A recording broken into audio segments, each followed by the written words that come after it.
Hello students, welcome to Kiran scholar channels. दोस्तों, आज हम लोग जो है वो कक्षा 9th गोधुली भाग 1 का चौथा पार्ट पद सेक्शन से पढ़ने वाले हैं। इसके 3 लेसन आगे के हो चुके हैं और ये किरण स्कॉलर चैनल पे अपलोडेड हैं। आप लोग देखना चाहें तो आप प्लेलिस्ट में जाके, किरण स्कॉलर के प्लेलिस्ट में जाके हिंदी बिहार बोर्ड कक्षा 9th अध्यायवार पे आप जाके क्लिक कर सकते हैं, या हिंदी बिहार बोर्ड कक्षा 9th में ये सारे के सारे जो है वो चैप्टर अपलोडेड हैं और बहुत ही उपयोगी ढंग से जो है वो आपको पढ़ाए गए हैं। आप इसको ज़रूर देखें। तो चलिए आज हम लोग जो है वो स्टार्ट करते हैं गोधुली के पद सेक्शन के जो है वो पद सेक्शन के चौथे भाग को, जिसका नाम है पलक पावड़े और अयोध्या सिंह हरिऔध द्वारा रचित है। इसके पहले मैं आपको जो है वो हरिऔध जी के जो है वो फ़ोटो दिखाना चाहूँगी कि यही हैं हरिऔध जी और इन्होंने ही जो है वो पलक पावड़े लिखा है। ठीक है, तो आप इन्हें पहचान लीजिए। आपके बुक में जो है फ़ोटो स्पष्ट नहीं है, इसलिए मैंने जो आपको ये दिखाने का प्रयास किया है कि यही अयोध्या सिंह हरिऔध हैं और ये हिंदी के प्रसिद्ध लेखक हैं। और इतना ही नहीं, इनका जन्म जो है उत्तर प्रदेश में हुआ था। ये सब हम लोग पढ़ेंगे और इनकी जो है वो प्रमुख रचनाएँ भी पढ़ने वाले हैं हम लोग। ठीक है, तो ये है हमारे अयोध्या सिंह हरिऔध जी। अब अगर हम इनके लेखक परिचय की बात करें तो थोड़ा सा हम लोग शॉर्ट में देख लेते हैं जल्दी, और जो इंपॉर्टेंट पॉइंट है मैं आपको अंडरलाइन करूँगी। आप सुनेंगे तो सारा चीज़, लेकिन परीक्षा की दृष्टि से, चाहे वो मैट्रिक का हो चाहे 12th का हो, उसकी दृष्टि से, चाहे और भी अदर कॉम्पिटिटिव एग्जाम की दृष्टि से, सिर्फ जो अंडरलाइन पॉइंट है आप उसी को ध्यान रखेंगे। तो हम लोग स्टार्ट करते हैं। चलिए, अयोध्या सिंह उपाध्याय हरिऔध जी का जन्म जो था वो हुआ था आपका उत्तर प्रदेश में। मैं अंडरलाइन कर दे रही हूँ, उत्तर प्रदेश में हुआ था, उत्तर प्रदेश राज्य में हुआ था। और कहाँ हुआ था? आजमगढ़ ज़िले में हुआ था। आजमगढ़ ज़िले में निज़ामाबाद के 1865 ईस्वी में हुआ था। प्रारंभिक शिक्षा जो वो घर पर ही चाचा बस्त सिंह के सानिध्य में पाई गई थी और घर पर ही संस्कृत और फारसी का अध्ययन किया। उच्च शिक्षा के लिए क्वींस कॉलेज वाराणसी में दाखिला लिया, किंतु अस्वस्थता के कारण पढ़ाई पूरी नहीं हुई। उन्होंने कानून की भी पढ़ाई की और 1889 ईस्वी में कानूनगो के पद पर नियुक्त भी हुए, लेकिन हरिऔध जी का मन पढ़ने और पढ़ाने में नहीं लगता था। इसलिए उन्होंने जब स्कूल में भी और विश्वविद्यालय में भी अध्यापन का कार्य किया। काशी हिंदू विश्वविद्यालय काशी हिंदू विश्वविद्यालय में उन्होंने अवैतनिक प्राध्यापक के रूप में अपना योगदान दिया। आप क्वेश्चन इस सेक्शन से क्या आ सकते हैं? और 1947 में जो है वो चल बसे यानी उनकी मृत्यु हुई। ठीक है, चल बसे यानी उनकी मृत्यु हो गई। अब इस सेक्शन से सिर्फ आपके 3-4 क्वेश्चन बनते हैं कि इनका जन्म जो है कहाँ हुआ था, तो उत्तर प्रदेश के आजमगढ़ जिले में हुआ था, 1865 ईस्वी में हुआ था। दूसरा क्वेश्चन बन जाते हैं कि इनकी मृत्यु कब हुई थी, तो 1947 ईस्वी में हुई थी। और एक इम्पॉर्टेंट है कि उन्होंने कहाँ पे जो है वो अवैतनिक प्राध्यापक के रूप में काम किया, तो काशी हिंदू विश्वविद्यालय में किया। बस इतने पॉइंट्स आपको इस सेक्शन से याद करने हैं। बाकी जो है फिर हम लोग हरिऔध जी की रचना के विषय में जानते हैं कि हरिऔध जी ने जब अनेक विधाओं की रचनाएं की, विधा पे भी जो मैं आपका एक क्लास लूँगी कि विधा में जो आपके बहुत सारे विधा आ जाते हैं। जैसे आपके जो है वो कहानी विधा आ जाते हैं, नाटक हो जाते हैं, निबंध हो जाते हैं, रिपोर्टाज, यात्रा वृत्तांत, इसके अलावा जो है वो साक्षात्कार, है ना। इस प्रकार की बहुत सारी विधाएँ जो मैं आपको जस्ट अभी दिखा देती हूँ, शायद आपके इंडेक्स में होगा। आप जो देख सकते हैं, मैं विधा की बात कर रही थी, तो विधा हम समझ लीजिए। जैसे किसी पूजन सहाय ने कहानी का प्लॉट लिखा, तो ये क्या है? कहानी जो है वो एक विधा है आपकी। भारत का पुरातन विद्यापीठ क्या है? इसकी विधा क्या है? मतलब ये क्या है? गद्य में भी जो है वो बहुत सारी विधाएं होती है ना। तो गद्य में जो वो कहानी है, नाटक है, निबंध है, तो ये निबंध है ना। सेम चीज़ ग्राम गीत का मर्म जो है आपका निबंध है। इससे भी क्वेश्चन आते हैं, तो चलिए इसी बहाने आपका ये भी हो जाएगा। लाल पान की बेगम क्या है? तो ये कहानी है। ठीक है, भारतीय चित्रपट मूक से स्वाग तक फिल्मों तक, ये क्या है? तो ये भी आपका जो है वो निबंध है। विष्णु प्रभाकर का अष्टावक्र क्या है? ये रेखा चित्र है। रेखा चित्र यानी कि शब्दों से ही, पेंसिल से लाइन नहीं खींचना, शब्दों से इस प्रकार वर्णन करना कि किसी का व्यक्तित्व जो है आपके सामने आ जाता है। रिपोर्टाज, ठीक है। उसके बाद फीचर, पधारो मारो देश, यानी फीचर फिल्म की दृष्टि में ये भी एक विधा है। रेल यात्रा, व्यंग, ये भी एक विधा है। और जगदीश नारायण चौबे का निबंध, ये तो है ही। उसके बाद सूखी नदी का पुल, ये कहानी है, ये भी एक विधा है। और ये भी शिक्षा शास्त्र, ये भी एक विधा है। यानी कहानी में भी जो है वो आप जो गद्य में जो कहानी पढ़ते हैं, उस गद्य में भी विभिन्न प्रकार की विधाएँ हैं और वही विधा जो है वो आपके यहाँ पे वर्णित है। वही मैं आपको समझाने का चेष्टा करी हूँ। होप आपको ये समझ में आ गए होंगे। चलिए अब हम अपने पाठ की तरफ आगे बढ़ते हैं। इस पैराग्राफ में देखिए, उन्होंने जो हरिऔध जी ने अनेक विधाओं में रचना की, आपने देख लिया। दूसरी उनकी प्रमुख काव्य कृतियों में हम बात करते हैं, तो प्रमुख काव्य कृतियाँ क्या क्या थी इनकी, ये सब आपको बिल्कुल याद करने ही करने। प्रिय प्रवास, चौके चौपदे, वैदेही वनवास, चुपते चौपदे, ये सब जो है वो क्या है, इनकी प्रमुख रचना है। उन्होंने प्रेम कांता ठेठ हिंदी के ठाठ अदखिला फूल नामक उपन्यास भी लिखा। यानी कि पूछा जा सकता है कि इनके प्रमुख उपन्यास कौन कौन से हैं, तो आपको उसमें बताना होगा कि ठेठ हिंदी का ठाठ, अदखिला फूल, और ये सब जो है वो इनके प्रमुख उपन्यास हैं। और काव्य कृतियों में यानी कि कविताओं में कौन कौन से प्रमुख है, तो कविताओं में जो वो प्रिय प्रवास, चौके चौपदे, वैदेही वनवास, ये आदि प्रमुख हैं। ठीक है। तो ये चीज़ जो है वो आपका हो गया। उसके बाद फिर जो है वो नाटक विधा में उन्होंने क्या क्या लिखा, तो प्रद्युम्न विजय और रुक्मिणी परिणय इन्होंने लिखा। ये भी जो है आपको याद करने की ज़रूरत है। हरिऔध सिंह जो है वो कवि रचनावली का भी संपादन किए थे, ठीक है। इन्होंने संपादन किसका किया, कवि रचनावली का। और ठेठ हिंदी का ठाठ ICS के पाठ्यक्रम में भी शामिल है। ये चीज़ है। बस इसमें जो है वो आपकी सिर्फ काव्य कृतियाँ आपको पढ़ने हैं, उपन्यास पढ़ने हैं। तो काव्य कृतियाँ आप देख सकते हैं, वैदेही वनवास, चुपते चौपदे और प्रिय प्रवास, जिसमें से कि प्रिय प्रवास आपका वेरी वेरी वेरी इंपॉर्टेंट है। इसको आपको भूलना ही नहीं है। ये तो आपके जो है वो BPSC UPSC लेवल के एग्जाम में ये पूछे जाते हैं, प्रिय प्रवास से क्वेश्चन। तो इस प्रिय प्रवास को आप बिल्कुल भी नहीं भूलेंगे। सबसे इंपॉर्टेंट इनका रचना जो है वो प्रिय प्रवास है, जो कि खड़ी बोली का प्रथम काव्य था। ये भी आपको याद रखने हैं, लेकिन आप जो है वो इस रचनावली में से इस प्रिय प्रवास का नाम कभी भी नहीं भूलेंगे।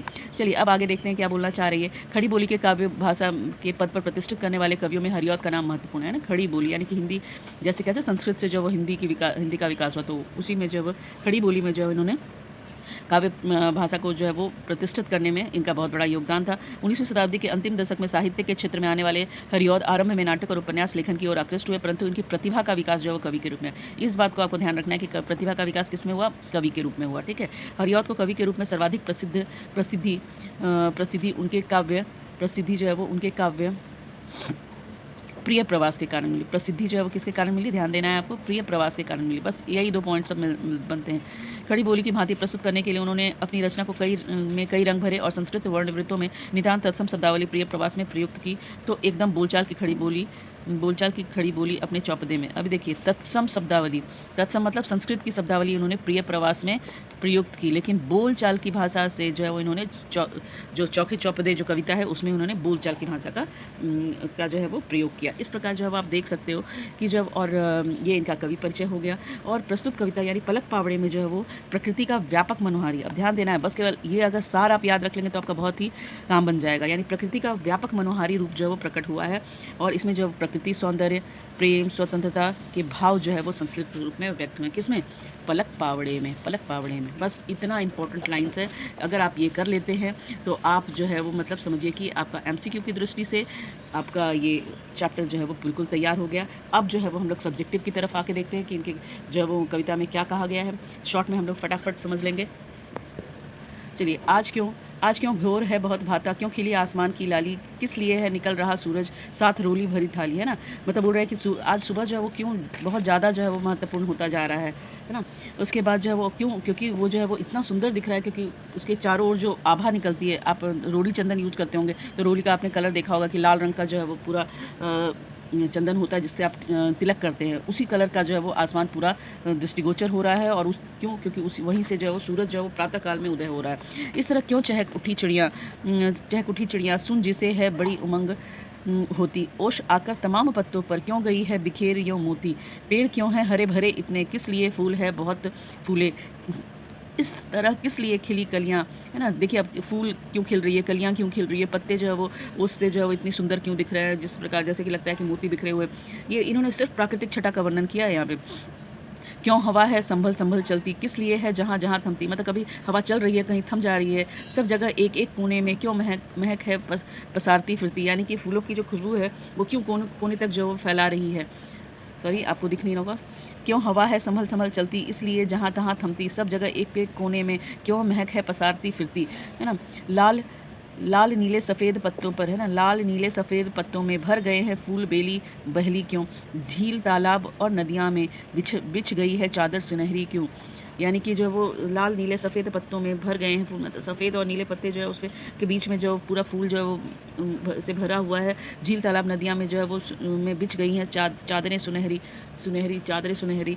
यानी कि यहाँ पे भी देखिए कि चादर में जो सुनहरी, अब आप ध्यान से पूछ सकते हैं कि ये जो नदियों में सुनहरी कैसे हो गई। तो सुनहरी इस कहने का मतलब है कि जब सूर्य की किरणें पड़ रही है नदी पे, तो उसकी जो सूर्य की चमक जो है वो जो है वो पीले रंगों जैसी दिख रही है, इसलिए इसको जो है वो सुनहरी यानी कि स्वर्ण के समान कहा गया है। जो किरणें उस नदी के पानी में जो चमक रही है, इसलिए उसे जो वो सुनहरी बना दिया गया है और उसको सुनहरी चादर से कंपैरिजन कर दिया गया है। किस लिए ठाठ बाट है ऐसा जी जिसे देखकर नहीं भरता, किस लिए एक एक थल सचकर स्वर्ग की है बराबरी करता है ना। मतलब कि इस तरह से सूर्य उगा है जैसे लग रहा है कि जो है वो स्वर्ग में जो है वो स्वर्ग की तरह अनुभूति हो रही है, यानी कि स्वर्ग में जितनी सुंदरता है उतनी सुंदरता जो है वो आज प्रकृति ज़मीन पे बिखेर रही है, वही कहने का तात्पर्य है यहाँ पे। ठीक है, यानी कि प्राकृतिक दृश्यों के माध्यम से वह यह स्पष्ट करने का प्रयास किया है कि जिस प्रकार सूर्य की किरणें छिटकते ही सारा वातावरण जो है वो रक्तिम यानी कि रक्त के समान प्रतीत होने लगता है। चिड़ियाँ भी कलरव से वातावरण को मधुमय बना देती हैं, पेड़ के पत्ते पर बिखरे ओस के कण मोती के समान चमकने लगते हैं। उसी प्रकार देशवासियों में देश प्रेम और स्वतंत्रता की उत्कट भावना देखकर कवि भी अभिभूत हो जाता है। कवि को ऐसा लगता है जैसे कि नए प्रभात का आगमन हो गया, यानी देश में जो एक नया जोश आ गया है ना। कवि ने प्रश्न शैली में अपनी जिज्ञासा प्रकट कर यह दर्शाने का प्रयास किया है कि देशवासी तभी सुंदर लगते हैं जब उनमें देश प्रेम की भावना प्रबल होती है। नई सुबह की खुशी में प्रकृति अपना सौंदर्य बिखेर रही है, तो दूसरी ओर अपनी स्वतंत्रता का आभास पाकर देशवासी भी उल्लासित हो चुके हैं। ठीक है, इस प्रकार जो है वो इन्होंने पेड़ के बारे में भी कहा है कि जो है वो प्रकृति ने व्यापक मनोहारी दृश्य वर्णन करते हुए जो है वो पेड़ की सुंदरता, हवा की सुंदरता, सारी नदी तालाब सारे की सुंदरता को जो है वो इन्होंने यहाँ पे विस्तृत किया है। और कहते हैं कि जिस प्रकार बसंत के आगमन से जो है वो प्रकृति अपने सारे सौंदर्य से परिपूर्ण हो जाती है, उसी प्रकार देश प्रेम और स्वतंत्रता की भावना से भी उत्फुल्ल सारे देशवासी इतने बेसुध हो गए हैं, उन्हें मरने का भी भय नहीं है। ठीक है, तो ये चीज़ जो है वो आप देख सकते हैं। और इसमें जो है वो आप अगर व्याख्या करना चाहें, अगर इसमें से व्याख्या आ जाए तो मैं व्याख्या के लिए भी जो है वो आपको तरीका बता देती हूँ कि आप किस तरह से व्याख्या करेंगे। तो सबसे पहले जो है वो आप व्याख्या में जो है वो आप प्रस्तुत पंक्तियाँ ऐसे करके आप लिखेंगे कि प्रस्तुत पंक्तियाँ जो है वो पंक्तियाँ अयोध्या सिंह हरिऔध द्वारा लिखी गई है और पलक पावड़े से ली गई है। प्रातःकालीन प्राकृतिक सौंदर्य सुषमा का बड़ा ही हृदयकारी वर्णन किया गया है, इस तरह से लिखेंगे आप।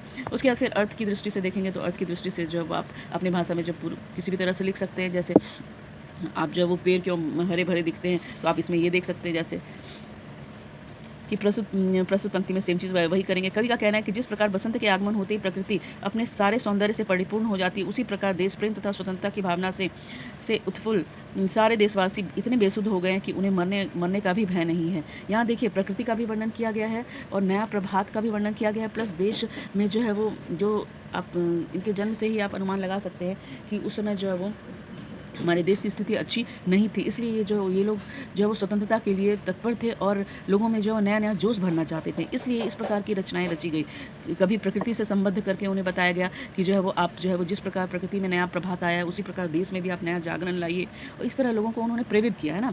तो वही यहाँ पे ये कहना चाह रहे कभी ये कहना चाह रहे कि जिस प्रकार बसंत के समय पेड़ पौधे हरे भरे और फल फूलों से जो है वो लद जाते हैं, भौरे जो है वो पराग रस पान कर बेसुध हो जाते हैं, मंद मंद हवाएं जो है वो चलने लगती है, फूलों की सुगंध बिखेरती है, उसी प्रकार स्वतंत्रता के इस मधुर वातावरण में सारे देशवासी प्रसन्न चित्त हैं और देश प्रेम की भावना को उद्दीप्त करते फिरते हैं, है ना। तो जिस प्रकार जो है वो एकदम नया प्रभात आया, यानी कि स्वतंत्रता के बाद जो नया स्वतंत्रता आया है, उस समय जो है वो लोग कैसा फील कर रहे हैं, प्रकृति कैसा महसूस कर रही है, पेड़ पौधे कैसा महसूस कर रहे हैं, नदियाँ सरोवर कैसा महसूस कर रही हैं, वो सब चीज़ का जिक्र जो है इन्होंने किया है। ठीक है, सेम चीज़ जो है वो अब आप जो है वो आगे भी देख सकते हैं।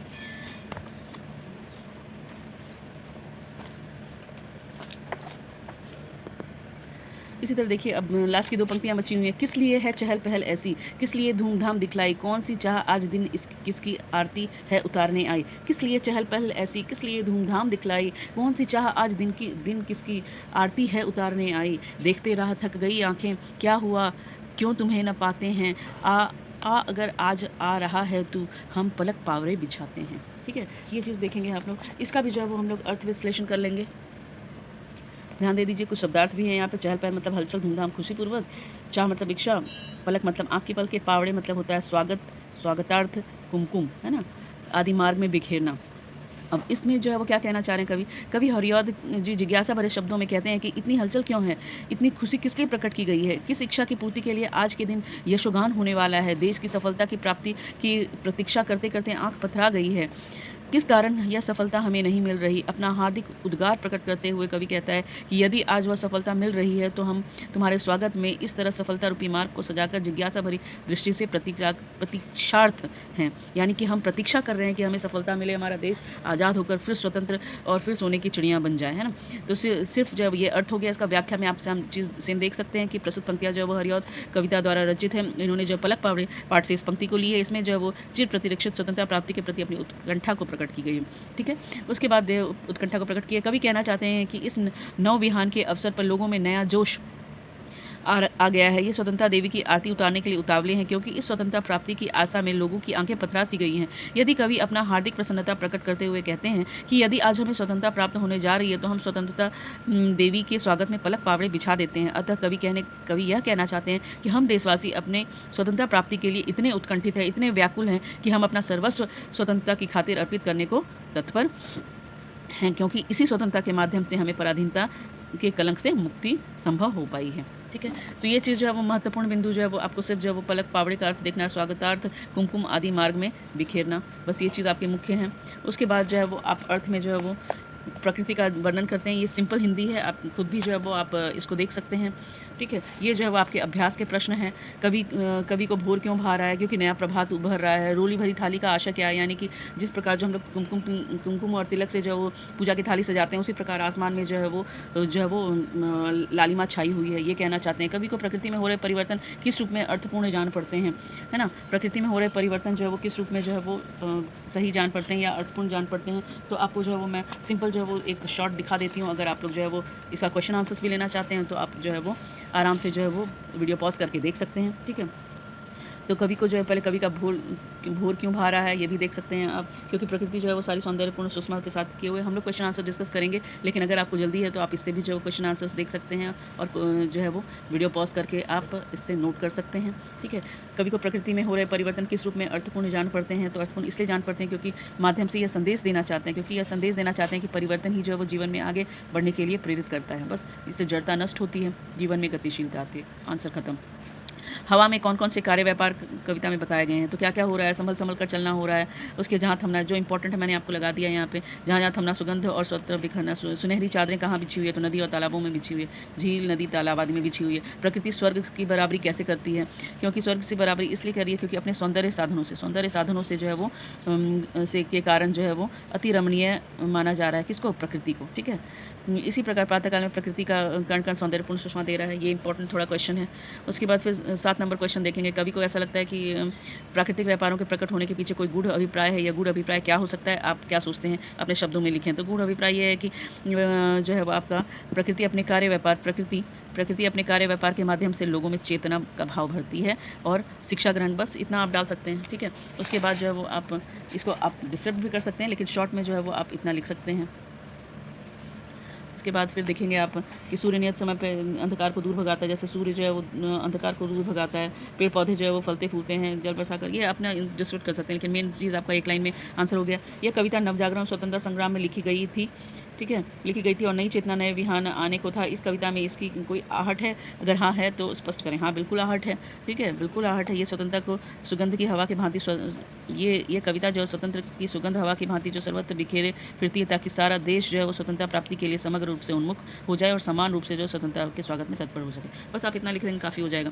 कवि को जो है वो इसकी उत्कंठित प्रतीक्षा है, इस पर विचार करिए। तो कवि को भी जो है वो नए विधान और विहान और देश की स्वतंत्रता की उत्कंठ प्रतीक्षा है। बिल्कुल है, क्योंकि जो है वो पराधीन देश के नागरिक को हर जगह एक ही दृष्टि से देखा जाता है, क्योंकि एक ही दृष्टि से देखा जाता है। इस कारण कवि नए विहान और स्वागत के पलक पावड़े बिछा देता है, ताकि पूर्ण उत्कंठा से देश की स्वतंत्रता की स्वतंत्रता आ सके और सब लोग इसकी प्रतीक्षा करें। ठीक है, तो इस प्रकार जो है वो आप देख सकते हैं। ये हो गए आपके और क्वेश्चन सॉल्व हो गए। बाकी जो है वो आप व्याकरणिक दृष्टि से भी अगर आप देखना चाहें तो व्याकरणिक दृष्टि से भी जो है वो आपके प्रश्न के उत्तर जो है एक शॉर्ट में आप देख सकते हो। ठीक है, इस प्रकार हैं जिससे कि इंपॉर्टेंट जो हैं वो आपके ये सब हैं, विपरीत शब्द हैं और पर्यायवाची शब्द जो है वो इंपॉर्टेंट हैं। आप इसको देख सकते हैं, यहाँ से ही क्वेश्चन आते हैं। आसमान का धरती होता है, दायां का बायां होता है, सुबह का शाम होता है, ये विपरीत शब्द है। स्वर्ग का नरक होता है, दिन का रात होता है ना। फिर पर्यायवाची शब्द में देखें तो आकाश का आसमान होता है, चिड़िया का पक्षी खग विहग होता है, फूल का पुष्प सुमन भूप होता है, सूर्य का भानु रवि दिनकर, पेड़ का जो है वृक्ष पादप। ठीक है, सेम चीज़ जो फिर लिंग निर्धारण करना है तो लिंग निर्धारण निम्नलिखित वाक्य का वाक्य प्रयोग द्वारा लिंग निर्धारण करना है, भूर सूरज मूर्ति आदि। ठीक है, तो इस प्रकार जो है वो हमारा ये चौथा पार्ट जो है वो बिल्कुल समाप्त हो रहा है। और आप इससे जो है वो क्वेश्चन आंसर्स भी देख सकते हैं, अपना नोट्स भी बना सकते हैं। तो अगर आपको ये वीडियो पसंद आ रहे हैं तो आप लाइक, शेयर एंड सब्सक्राइब जरूर करें। किरण स्कॉलर चैनल पे हम अगले वीडियो के साथ और अगले 5th लेसन पद सेक्शन से हम लोग स्टार्ट करेंगे। Thank you very much. स्वस्थ रहें, मस्त रहें और अपनी तैयारी के साथ बिल्कुल ज़बरदस्त रहें।